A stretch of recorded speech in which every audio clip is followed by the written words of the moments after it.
हरे कृष्णा। आप सभी भक्तों को नवरात्रि त्योहार की बहुत सारी बधाइयाँ।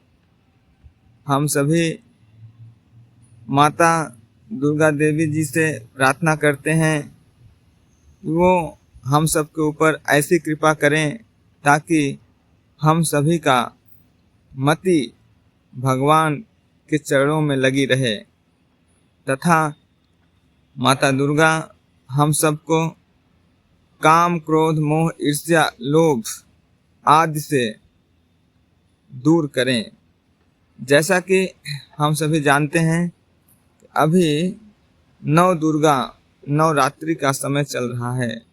आज हम सब समझेंगे नवरात्रि का क्या महत्व है और माँ दुर्गा की उपासना कैसे की जानी चाहिए।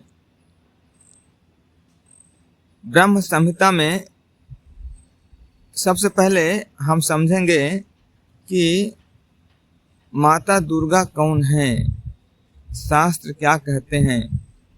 ब्रह्म संहिता में 5.44 में बताते हैं ब्रह्मा जी, बाह्य शक्ति माया जो चित्त शक्ति की छाया के समान स्वरूप वाली हैं, सभी लोग दुर्गा के रूप में पूजा करते हैं, जो इस सांसारिक जगत की सृजन, पालन और संहार करने वाली हैं तथा वो भगवान की इच्छा के अनुसार आचरण करती हैं। मैं उन जो भगवान श्री कृष्ण के इच्छा के अनुसार आचरण करती हैं, मैं उन आदि गोविंद को प्रणाम करता हूँ। ब्रह्मा जी बता रहे हैं कि माता दुर्गा भगवान कृष्ण की बाह्य शक्ति हैं ब्रह्म संहिता में, और भगवत गीता में भी अध्याय 7 श्लोक संख्या 14 में बताते हैं भगवान, देवी ऐसा गुणमयी मम माया दुरत्यया मामेव ये प्रपदन्ते माया में ताम तरन्ति ते। प्रकृति के 3 गुणों से युक्त मेरी यह दिव्य शक्ति पार करना कठिन है, किंतु जो मेरी शरण में आ गए हैं वे इसे आसानी से पार कर सकते हैं। माता दुर्गा इस भौतिक संसार के जेल कीपर हैं। जैसे जेल में क्या होते हैं, एक जेल कीपर भी होते हैं। तो ये भौतिक संसार एक जेल है।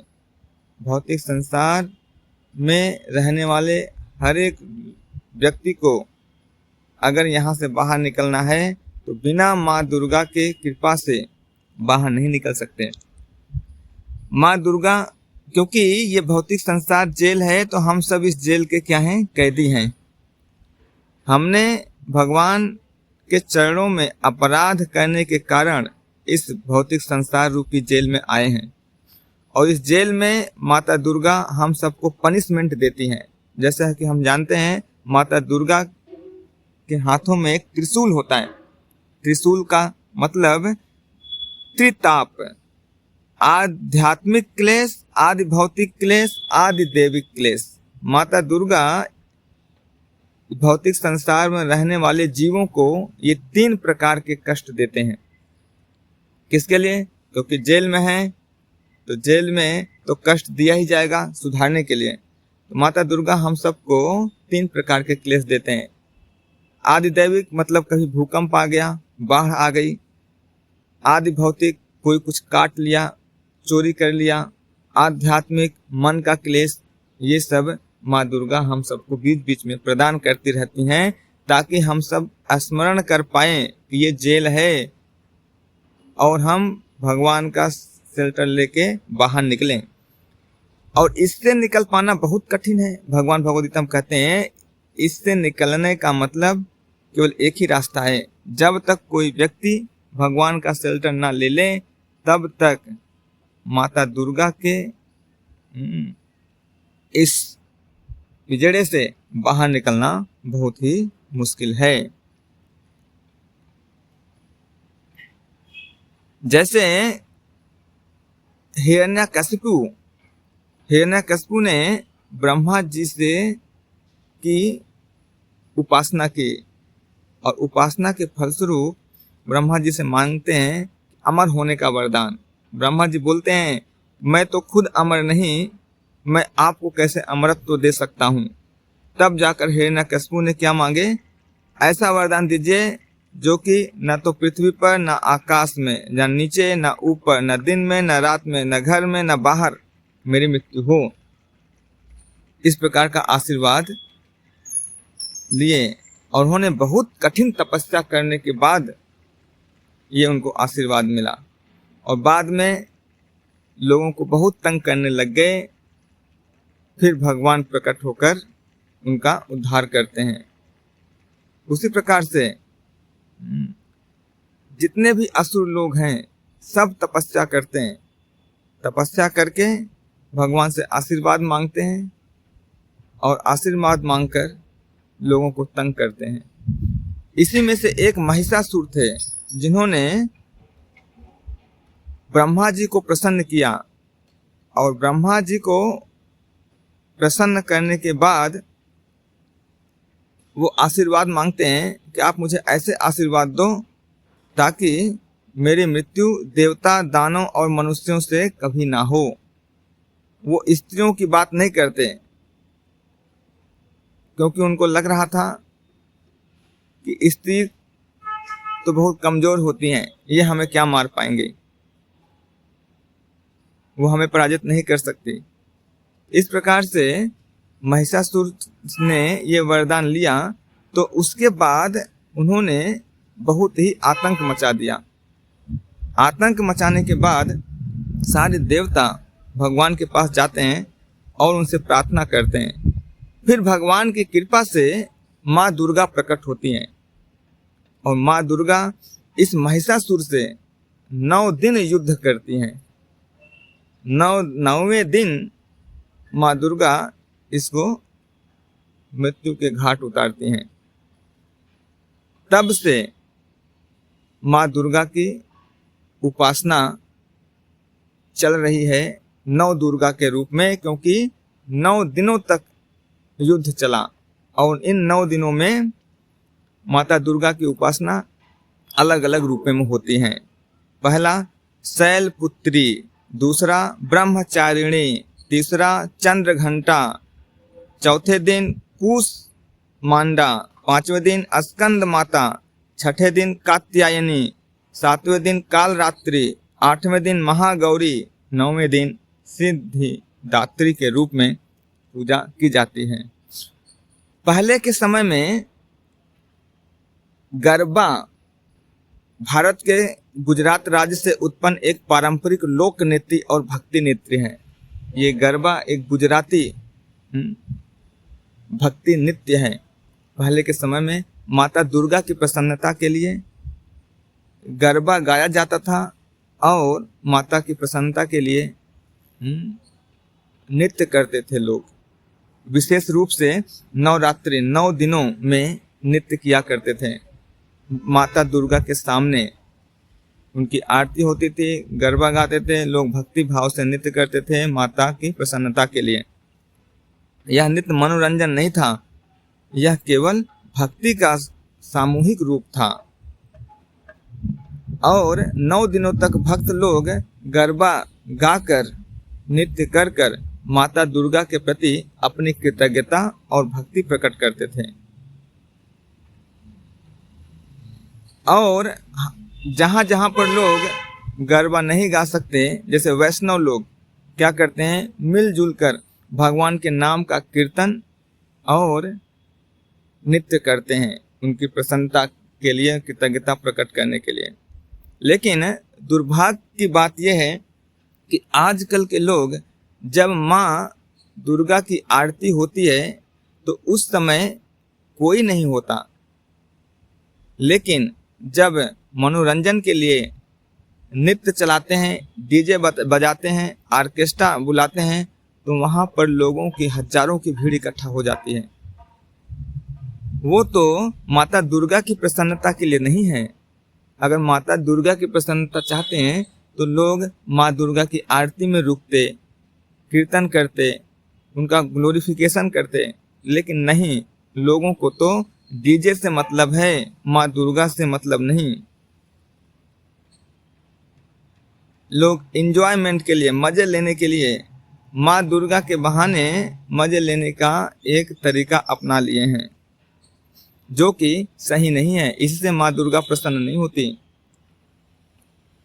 यहाँ पे कहते हैं कि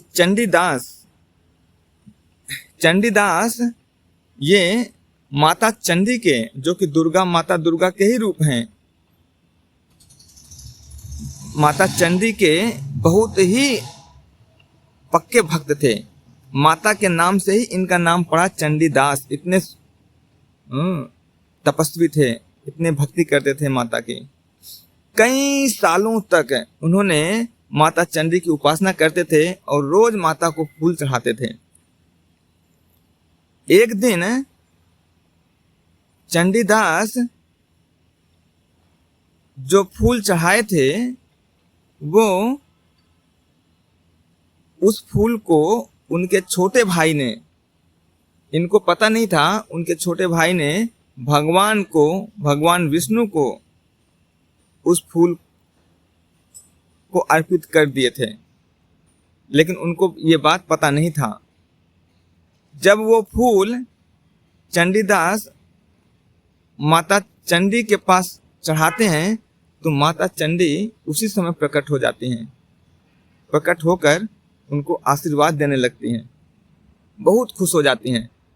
तो चंडीदास उनसे प्रश्न पूछता है, माते, मैं आपकी इतने दिनों से उपासना कर रहा हूँ, लेकिन आप कभी प्रकट नहीं हुए, आज ही क्यों प्रकट हुए? तो माता चंडी बोलती हैं कि आज तुमने मुझे भगवान का महाप्रसादी चढ़ाया है, इसलिए मैं बहुत प्रसन्न हूँ।